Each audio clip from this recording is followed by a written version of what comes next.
Shout out to Catch Pawd. A big defensive play for Montana State. Touchdown, Tommy Malone is electrifying. Welcome to the Cats Pod. What's up, Podcats? Here we are, Pick'em Pod, round 2 of the FCS playoffs.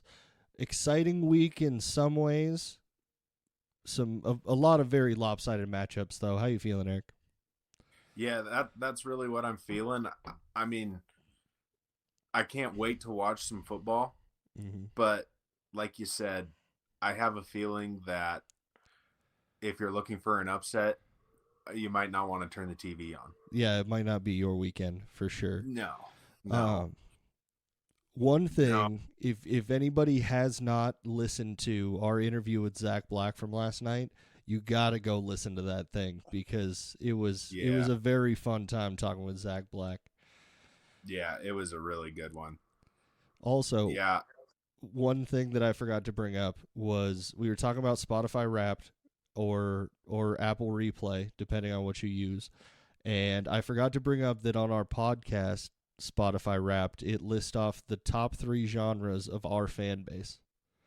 And I'm gonna give you a guess what the top 3 genres for our fan base are. What do you think it is? What do you mean top 3 genres? Genres like types of music.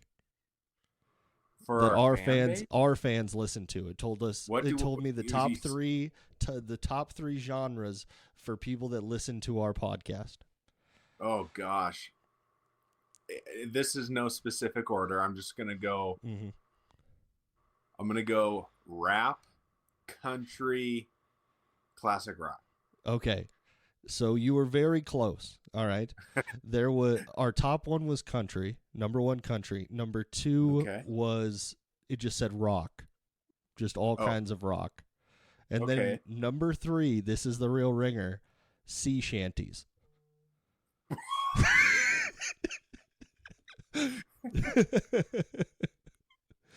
Yeah. Okay, Ben, you gotta. Our fan base loves the sea shanty. The sea shanty, it's like, what do you do with a drunken sailor? What do you do with a drunken... It's songs like that. You know, they kind of were blowing up last year on Instagram and stuff.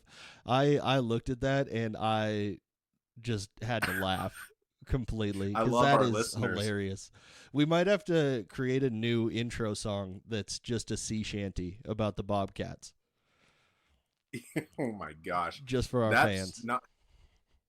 I wasn't sure where you were going with this, but I'm glad where we ended up. The payoff was worth it. I knew you were probably going to be a little skeptical, but I knew it was worth it the entire time. I can't believe rap wasn't in the top 3. Nope. No hip-hop, no rap, just country, rock, and sea shanties. That's what we're into. Let's go. Yeah. Let's go.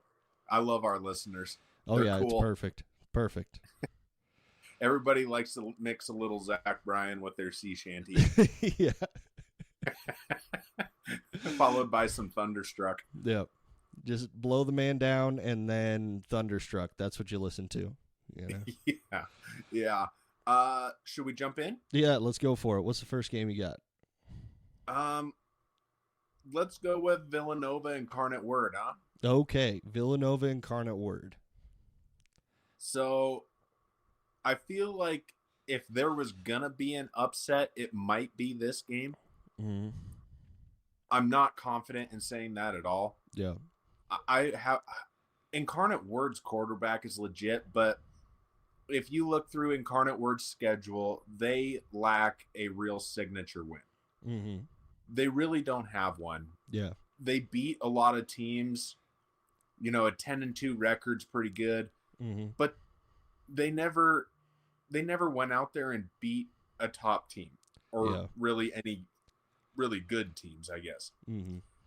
So Incarnate Word is somewhat untested, but I feel like the way that with that, like, you know, that quote unquote air raid passing attack they have, I feel like they're hard to slow down. I definitely think they're going to be very hard to slow down. I think this has all of the makings of a shootout as far as these playoffs game go. Villanova just got by on the skin of their teeth on basically a technicality. So it is very hard to be confident in them, but I also agree with a lot of the arguments you're making when it comes to Incarnate Word. I just fear that Villanova may have all those same arguments against them. Yeah. They haven't played against. These are both teams that haven't really played against much talent. I'm looking at their Incarnate Word schedule right now, and I think their best win is a 38-14 win when Northern Arizona came to town. Oh, okay. Yeah. So they kind of waxed Northern Arizona, but other than that, I mean, there isn't even another team. Southeast Louisiana was, I think, one of the first ones out, maybe. Yeah, I can't remember. I believe so. But they beat them by 3 points, and other than that, there's just nothing there. There's not a lot of quality wins. No, there's no quality wins, really. I mean, the only playoff team they played is Northern Arizona. Yeah. Oh, I guess they played South Dakota State, but they got totally waxed. But, yeah. It's where it's tough to make that call. We talked a little bit the podcast before the Zach Black interview, and we kind of felt like the CAA was a super disappointment this year. So it's just hard for me to put any faith in Villanova really at all. Yeah. I think if you were going to do something with this game is an over bet for me. The over's at 54.5, at least of what I'm looking at. And I would feel pretty confident in that going over. I mean, Villanova lost to Maine by 28 points. That's true. Maine is not a good football team. No. That's kind of an inexcusable loss, really. It definitely is. So, I hate to be boring and go chalk, but I'm taking Incarnate Word, and it looks like the spread is sitting at 9, and I think I'd probably take them with the 9. That does feel really safe after the game that Villanova played last week. It's not like they built a lot of momentum in that game. No, they did not. So I'd agree with you. Incarnate Word, I would take the points. I would eat the points, and yeah, I believe that offense is going to stick up to it. I think there's going to be a lot of points scored in this game, but I think that offense is going to be good enough. Yeah, and I mean, like I said, tough to tell because they haven't really been tested, but I just feel like Incarnate Word is going to throw the ball around the field, and they're probably going to get a couple big plays in the passing. Most likely, yeah. Yeah. You want to take Villanova? No, I'm taking Incarnate Word as well.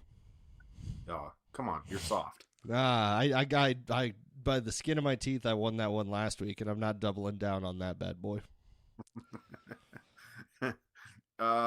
Next up, Rhode Island at Mercer. Okay. This one, the spread kind of surprises me on this one. What are you seeing for spread? Because I got 10.5. 10.5. 10.5 right here as well. That is pretty surprising. I thought of this as a closer matchup, maybe like a touchdown matchup. If you're giving me plus 10.5 with this roadie team, I think I'm definitely taking those points. I would take roadie plus 10.5 in this game. I don't know if I would have the moxie to do a money line bet on it. Like, I don't know if they're going to win straight up, but those 10.5 points are looking pretty juicy to me as far as Rhode Island goes. I just have a tough time with Rhode Island. They're trotting out a backup quarterback that has a tendency to turn the ball over. And I know for a fact Mercer has 2 guys on their defense with 7 picks. I think both of them. Damn. So, I mean, we're talking about a team with 2 legitimate Buck Buchanan finalists on it. I just don't believe that a backup quarterback for Rhodey can go in there and stun Mercer. I think Mercer's probably going to handle these boys pretty easy. I'd probably lean the opposite of you. I'd probably take Mercer and eat the points. Okay. I mean, that is very fair. The only thing I'd have to do a deeper dive into Rhode Island's games, but as far as I understand, it reminds me a lot of the way UC Davis operates, where they're in a lot of close games somehow. Like somehow, some way, they end up in a lot of close games, and that's why a double-digit point spread is showing me some signs of life. For the sake of parity, I might just straight up pick Rhode Island in this game. But that is very, very tough to make because, like you said, Mercer has an incredible defense. Like, they have shown themselves to be great defensively. Yeah. Yeah. I mean, that's my whole deal is I just feel like, that old adage, defense wins championships, and Mercer has the number one defense in the FCS. Yeah. I mean, I just have a hard time believing a quarterback that is turnover prone is going to go to the best defense in the FCS and tip them over. Yeah, that doesn't sound like somebody who's going to have a good day. You are right there. I mean, he threw 2 picks last week. Yeah. Against a partial scholarship school. Mm-hmm. I don't know. I'm gonna say Mercer wins, and I'd eat the points on that one. I guess I'm gonna be soft. I'm gonna say Mercer wins, but I'm also taking Rhode Island plus 10.5. Yeah, there in you that go. game. Attaboy, I like it. You got to have a little bit of difference of opinions. Oh yeah. Oh, next one. I feel bad for these guys. Abilene Christian going to North Dakota State. Yeah, that's a tough day. There's not a whole lot to talk about in this one. Abilene Christian, as I brought up last week and probably put a little bit too much disrespect on their name, have had some very bad games this season. And if they decide to have a bad game like that against North Dakota State, we may see some playoff scores like we saw last year from NDSU against Drake. It's definitely possible. I mean, they're going to have to go back and they're going to have to watch every second of film from that South Dakota game to figure out how South Dakota knocked them off. Yep. Maybe even go to that Eastern Tennessee game and figure out how Eastern Tennessee had so much success against NDSU. Mm-hmm. But I feel like Abilene Christian is going to have to rely so heavily on this quarterback and their passing attack because, I mean, I very much doubt Abilene Christian's going to have any success running the ball on North Dakota. I don't think we've seen many teams this year have any success against North Dakota State running the ball. And that Dakota Marker game was just an exhibition of how great two defenses can play. And after being shown a defense like that from North Dakota State, I just have no faith in Abilene Christian to even make this any type of game. I don't either. I don't know. I mean, this quarterback for Abilene Christian, he is legit. Mm-hmm. Here's his stat line. 292 completions, 3,694 yards, and 29 touchdowns to 5 interceptions. You compare that to Cam Miller. Cam Miller only has 2,300 yards and 23 touchdowns. Mm-hmm. So the Abilene Christian kid, he can throw it. He can sling it. Mm-hmm. And I feel like that's what they're going to have to do. Oh yeah. They're going to have to put up some yards through the air. I feel like that's the only way that you can eat into this North Dakota State defense at all. And I don't know any names, but I definitely think that their secondary is probably pretty legit. Like, it's not all the talent in that defense is on the line for sure. Yeah, and I do know that Abilene Christian does have a receiver over 1,000 yards, which is fairly impressive. So, that's the only way Abilene Christian keeps this game close. They will not win. Yeah, but they could keep it close if they can find some success in the passing game. Mm-hmm. It's just really hard to believe. What are you seeing for a spread? I'm seeing 24.5 for a spread here. Same here. Okay. Yeah. So I don't like the spread, honestly. Like, that is a lot of points to have to give up.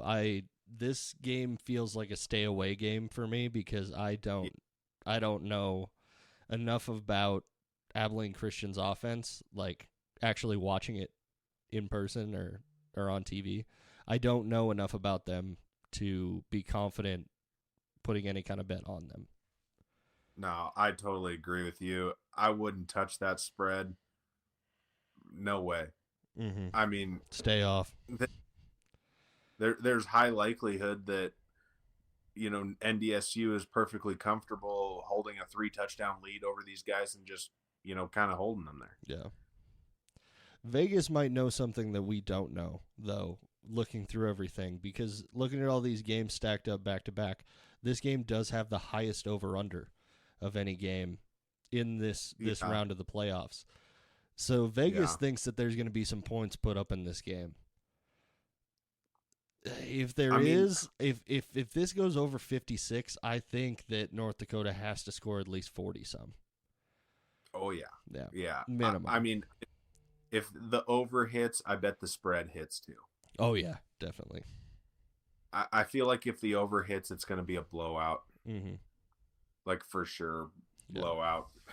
But, yeah, there really isn't too much to talk about here, man. I mean, North Dakota State is, you know, they're a horse, and Abilene Christian is, you know, kind of new to this scene. They're a fresh pony. They're not a full grown thoroughbred. You know? Yeah. Mm-hmm. Yeah. They're no Montana to State go with Bobcats. the horses. No. That's a thoroughbred. Okay, that's Secretariat.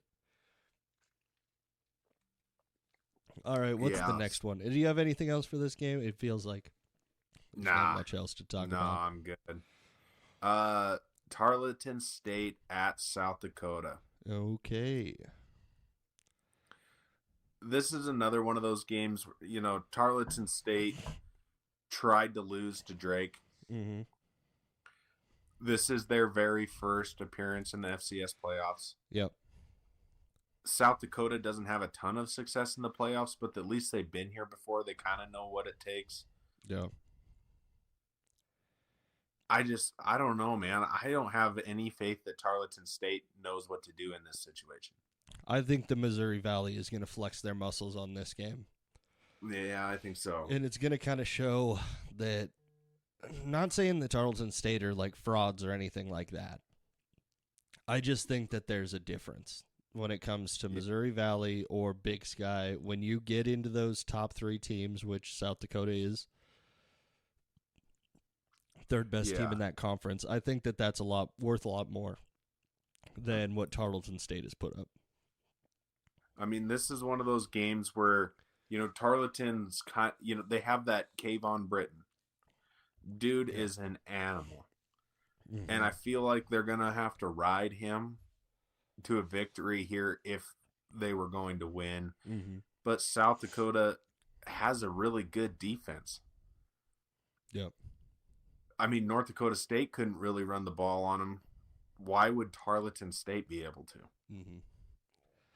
The only thing I can think of for Tarleton is that they kind of have a little bit of Furman energy, like last year's Furman team, where they were kind of coming in under the radar, a little bit overlooked as far as everything went. Because they're purple? Yes, I am. And I was, I mean, I am brain broken, and they are purple, and they seem like a very similar team to me. So, you know, that is like 50% of the argument.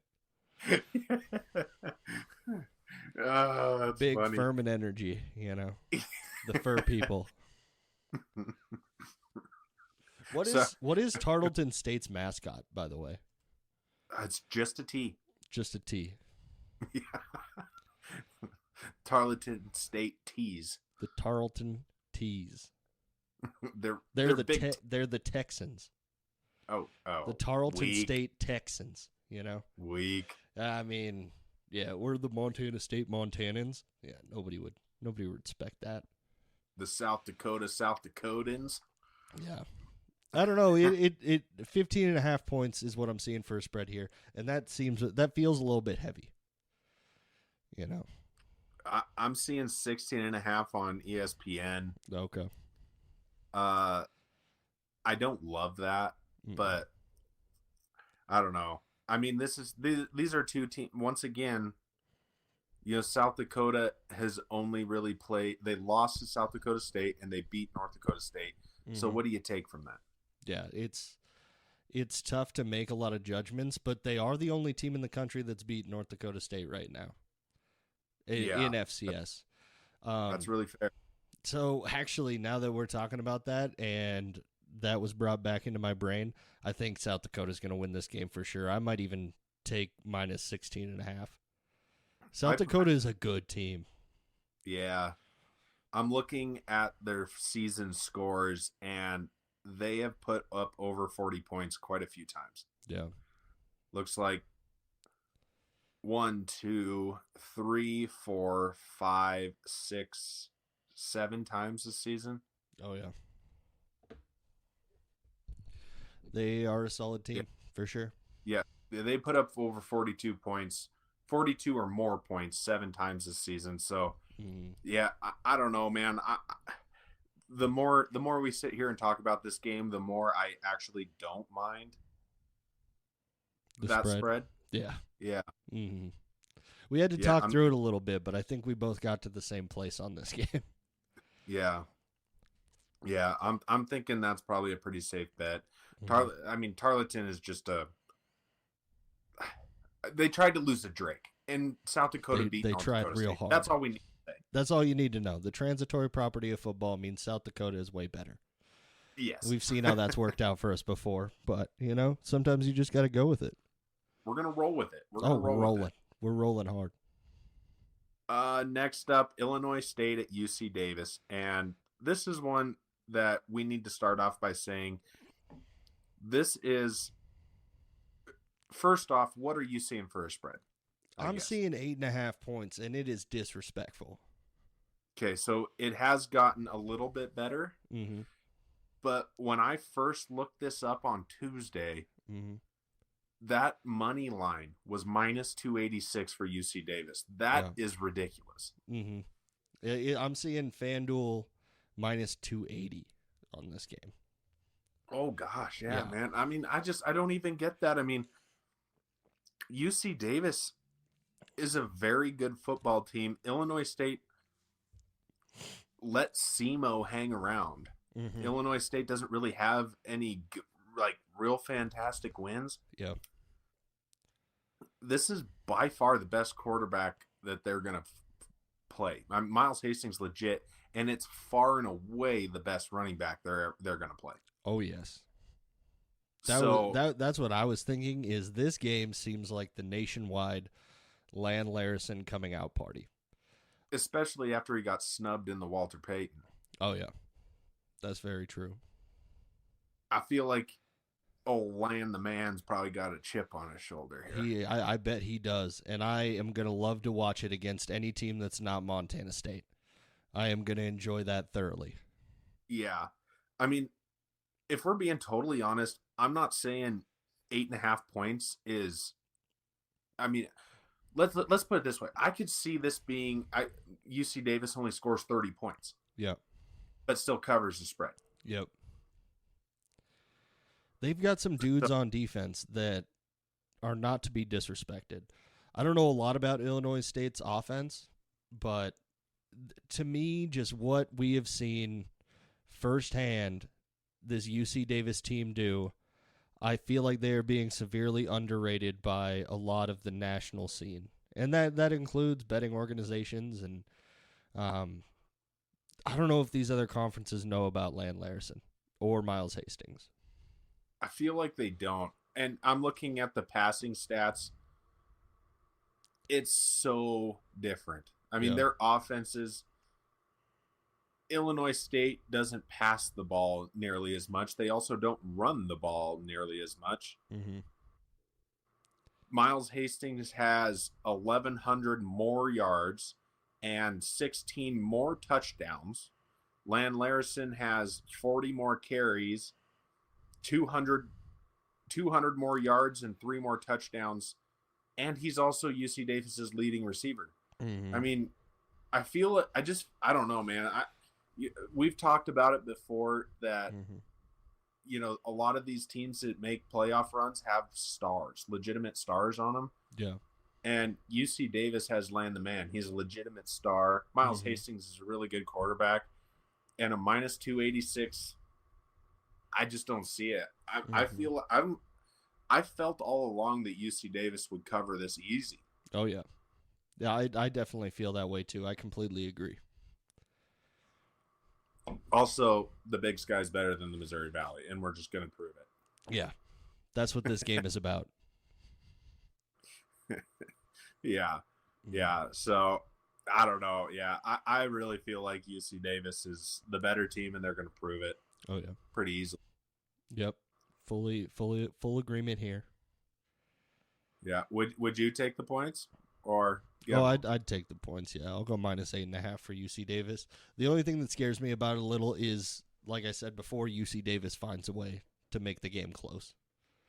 Yeah. Even when they're supposed to blow teams out, for some reason it's a close game. So 8.5 might be dangerous, but I really have a feeling that Land Larison is going to have one beautiful game this weekend. Yeah, I think so. I mean, Land has played a lot of different teams and always gets his, so it doesn't seem like anybody's been able to stop him. Why would Illinois State be the team? Yeah, it doesn't feel like it is.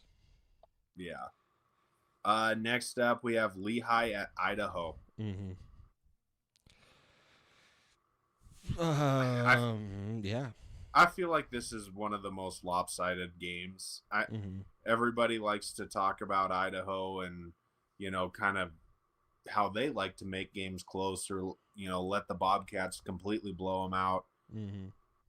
But Idaho has been in the playoffs. They've had success in the playoffs. They know what it takes to be here. They're finally starting to get healthy, and Lehigh is a Pioneer League school. Yeah. They don't belong. I mean, if Idaho doesn't cover 14.5 is what I'm seeing, I'd be shocked. Yeah, I would also be pretty shocked in that situation. Idaho's defense is still legit. Like, they've shown that they are not perfect and they have flaws, and they've had some stuff to work on throughout the season. But after Montana State, all they did was handle business. They've given us no reason to doubt them since that. Idaho is a very quality team. Lehigh, I really hope they enjoyed getting that playoff win last weekend, because Pioneer League compared to Big Sky, this would be a very embarrassing loss if it did happen. I don't see it that way. So Lehigh is a team that, they run the ball. That's their deal. They run the ball. That's how they beat Richmond last week. They had that long touchdown run at the end of the game, and that's what gave them the lead, and they ended up winning. So Idaho is supposed to be pretty good against the run. I mean, of course, that's not what we saw in Bozeman, but I feel like I would take Idaho's defense over Lehigh's running game. Oh, yeah, for sure. I mean, Idaho's run defense looked bad against the Cats, which is a complete anomaly, I feel like, as far as FCS football goes. Yeah. The only team that rushed as much as we did, I don't know, I can't even think of a team that made them look like that. Yeah, I don't know. I'm trying to make a case for Lehigh winning. I don't see it. No. I don't see anything around this game that would make me lean toward Lehigh, and them being good at running the ball is definitely not something I think that Idaho is even concerned about, really. No, probably not. I think it's safe Idaho all the way. Point spread, everything. I agree. Yeah, I'd take them. I'd take that minus 14.5. For sure. Next up, we have the dudes from over the hill traveling to Brookings, South Dakota to face the old Jackrabbits. Dude, the meme posting by Grizz fans right now, I don't know where that confidence comes from. Can anybody explain to me where that kind of confidence comes from? Like, you're about to play against the 2-time defending national champions, and everything I'm seeing is rabbit season. That is stupid.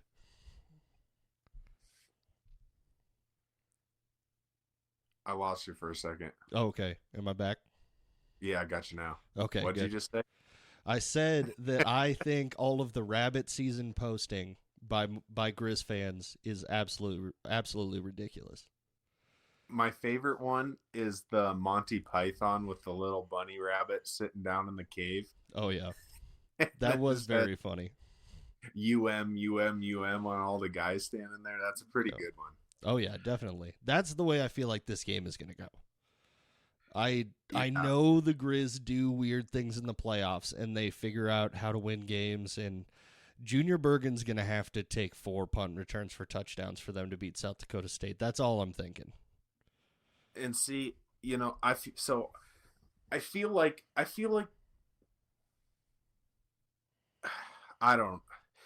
here I go again. I'm trying to make any kind of case for the higher seed to not absolutely clean house. But I can't come up with it. I mean, the Grizzlies have shown complete ineptitude over the course of an entire season.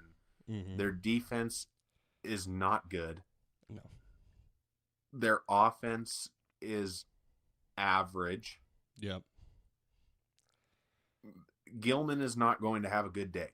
I mean, South Dakota State can stop the run. They're just going to stack the box, and they're going to let their front four feast on whichever quarterback they decide to trot out. I feel like this game, in my own opinion, if South Dakota State just absolutely wrecks them, I mean, if this is a blowout, I would even say a blowout similar to what happened in Bozeman, something like that. Yeah. I could see that being so demoralizing for the Grizzlies that you could see some transfers. Yeah. For Montana to have a chance, Junior Bergen is going to have to be completely special. I mean, he's going to have to – special teams are going to have to probably score a couple touchdowns. I just don't see any other way. I mean, it's going to have to spark some life into the Grizzlies. I don't know if there's another way for them to win this game, to be totally honest with you. Yeah, I think that's the only case. It's going to take some very, very special performances from Eli Gilman, from Junior Bergen, from every major player they have on that team is going to need to have a very special day if they have any chance against South Dakota State. Yeah, it's I have this sneaking suspicion that it could be a really long day in Brookings. Yeah, it definitely could be. That's a very fair assumption. I mean, I feel like South Dakota State has just kind of gotten better as they put things together over the course of the season. I feel like they kind of got off to a bit of a slow start, but I feel like they're back to kind of being South Dakota State that we know and hate. Oh, yeah. And Montana has a very tall task ahead of them. The spread is at 21, and is that what you're seeing too? Yeah, 21.5. 21.5. I'd probably take that, honestly. I have a really hard time just because it is a playoff game, and this matchup doesn't feel as lopsided as like the North Dakota State Abilene Christian one.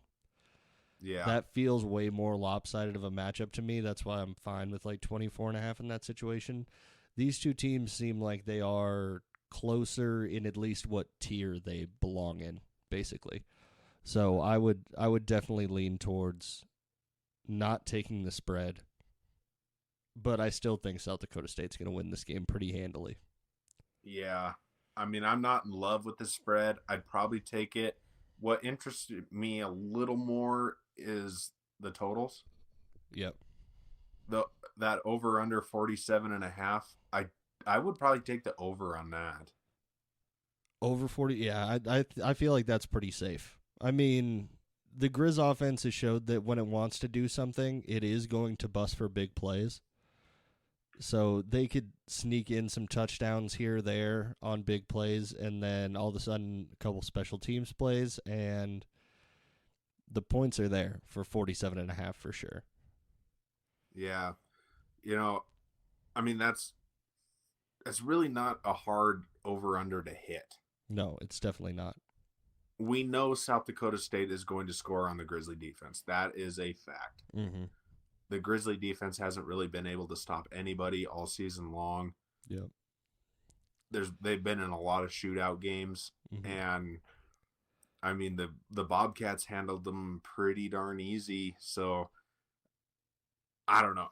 I feel like the over is maybe the tastier bet than the spread on this one. Definitely. But yeah, South Dakota State's going to win, and I don't think that they're going to have a hard time doing it. No, I completely agree. But if Junior Bergen can score some special teams touchdowns and spark them a little bit, there's always a chance. We are dealing with playoff Bergen here. Yes. Playoff Bergen is a different kind of Bergen. Yes. That being said, I hate the Grizzlies, and I really want them to lose. Yeah, South Dakota State's definitely going to win this game. It is not rabbit season. That's for sure. Yeah. Them old wabbits are going Gwizwee hunting. Yeah, it's duck season for sure, not rabbit season. Yeah. Enough of that. Let's talk about what everyone actually wants to listen to. Okay. Let's go for it. UT Martin at 470 feet above sea level is traveling to Bozeman at 4,800 feet above sea level. And they are not leaving until tomorrow night. No. That's not a lot of time to make that transition. It is not a lot of time.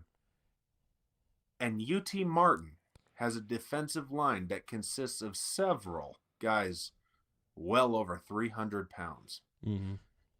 That's a lot of blood that doesn't have a lot of oxygen in it. Yeah.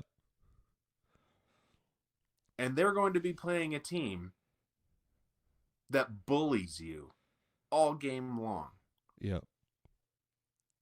I have this sneaking suspicion that after 15 minutes of football, there's going to be some guys on the UT Martin defensive line with their hands on their hips because they are sucking air trying to keep up with these guys. Yeah, I mean, Montana State has crazy speed as well as the power and the strength that they have on the offensive line. The skill position players are so fast, you are going to be burnt out after a quarter of football against this team, especially the way they grind teams down with run after run. If they go to that type of game plan and they can get 6-7 yards per carry like we've been used to, they're just going to keep running at them. And they're going to have to take snap after snap trying to stop Scott Ray Humphrey. And that is not a fun day, I can imagine. Yeah. You know, I don't think the weather's going to play any factor in this game. It's supposed to be pretty darn nice in Bozeman. Yep. You know, high 40s, maybe low 40s, somewhere in there. No snow. Yep. But I watched that Montana-Tennessee State game, and Tennessee State's defense was tired. Yep. UT Martin is going to, I mean, we're talking about a team that just literally runs it down your throat constantly. Yep. And we've seen it all season long where, you know, there have been a few teams that have been able to keep up to about midway through third quarter or so. And that's where the Cats take over. You know, they just don't, I don't think they have the talent, number one. And I don't think there's very many teams that are in as good a shape as the Bobcats are. I mean, these dudes they never stop. Yeah. They're going 100% for 4 quarters. And I feel like we talked a little bit with Zach about what the atmosphere in Bozeman is like. And when you get that crowd a rocking, when you're not used to it, I think this could be a long day for the UT Martin boys. Oh, yeah. And you look at this game, and honestly, the only thing that probably any Cat fan knows about UT Martin is the game they played last weekend. Yeah. So I'm going to use that as an example of their entire season. You look at that game they won last weekend, 5 different touchdowns scored rushing by 5 different players. Mm-hmm. Those gaps and those touchdowns are not going to be available against the Cats. The defensive line that we have, the way the defense has been playing throughout this entire season and the way they've grown throughout the entire season, they are not going to be effective on the ground. UT Martin's going to have to try and go to the air. And they have some effective players on offense. So I think that they could score a couple touchdowns in this game. Make it interesting for a minute. But I don't think that UT Martin's defense is going to be able to hang with the Montana State offense in any way. No. And honestly, I feel like the Bobcat defense is the real key here. Mm-hmm. Because I don't think UT Martin can score points on the Bobcat defense. I don't think they can score a lot, but I could see him scoring a little. Let me put it this way. I am going to hammer minus 17 and a half. Oh, yeah, that feels very safe. Yeah. I mean, I'd be shocked if they don't win by 20. I mean, a win is a win. Love a win. Mm-hmm. Want to know, Eric. Come on, we gotta have Vegan come on to get our expectations in line. We gotta focus on 1-0. You know, 1-0. Yeah. From what I've seen on the year, and the conversations we've had with a couple of the players, I just don't see how this game is close at any point. Yeah, I don't. It doesn't feel that way to me. I know you have to give respect to UT Martin for the way they played last week, but at the same time, that looked like a team. That New Hampshire team looked like it would get the treatment that we gave Mercyhurst or Maine or one of those schools. Yeah, that's the caliber it looked like. You know, even if Montana State comes out with a little bit of bye rest, you know, some of the, the week to week execution that we've seen that is so good is not apparent immediately. I still don't see how this game comes out close. No, it doesn't feel like it at all. No. I mean, I'm loving the 17.5 points. I think that's, I honestly thought it would be a little bit more. I know I listened to Sam Herder's podcast, and he was a little surprised it wasn't higher. Yeah, that did feel. I mean, I hate playing the comparison game all the time because I kind of do it a lot, but the spreads that North Dakota State and South Dakota State got feel legit for how good that team is, and it feels like Montana State should have a 20-some type spread like that. I mean, if we've talked about all the games now. Yep. I do feel like UT Martin is maybe one of the better teams left standing. Let's put it that way. They are quality. It is weird to have them matched up against the number 1 team in the country because it does feel like they are solid. I think that I think the only one that might rival them would be the Grizzlies or maybe Illinois State. Mm-hmm. Those would be the two. That feels similar. Yeah. I think those would be the two that are similar, but I do feel like UT Martin kind of got hosed with this with the draw against the Bobcats. I really do. I think that they maybe should have been in a different part, just because I think they are a better team than a lot. But either way, UT. I don't see. If you're only giving yourself less than 24 hours to get ready for elevation. Yep. Not that we're at any crazy elevation, but it does count. Oh yeah, definitely. It is a big difference. I just don't see any way UT Martin is going to stand a chance against a team that is just going to punch you in the face over and over again until you just give up. Yeah, that does feel very safe. And it's all three parts. You have an offense that clicks on all cylinders. You have a defense that is number 3 in the entire country. Mm-hmm. You have Taco Dowler Mm-hmm. on special teams. Yep. And you have a lockdown kicker. Who will also just breaking news real quick. We did get the follow from Money Miles Sandstead today. So let's go. There we go. Let's go. Money Miles. The second leading scorer in the Big Sky. Yep. 98 points, baby. 98 points. Money Miles. Yeah. Yeah. This is going to be a fun game to watch. Mm-hmm. I would have your celebratory drinks ready before the game because I feel like it's pretty safe. Yeah. You're Normally, gonna be doing a lot of celebrating. I try not to get this cocky, but yeah, I am. I'm Just going to be. it. The 1 week off, from Bobcat football felt like an eternity. So honestly, I'm just excited to be another game because Cat Grizz feels like it was a month ago right now. Yeah. Yeah. Yeah. It does feel like it was forever ago, and I just can't wait to get back to some Bobcat football and honestly a whole slate of I will say this. When I was going to bring up a whole slate of FCS games. Mm-hmm. They stacked them all on top of each other. Yeah, that did not help anything. The scheduling, I don't understand the way they schedule these FCS games. It's very, very weird. You have Montana State 1 p.m. You have South Dakota State at noon. You have Incarnate Word at noon. You have Mercer at noon. You have North Dakota State at 1. You have South Dakota at 1, UC Davis at 2, and Idaho at 7. You basically have to take your pick of which game you're going to actually decide to watch. Yeah. Because you can watch the first half of one of those 3 games that starts at noon.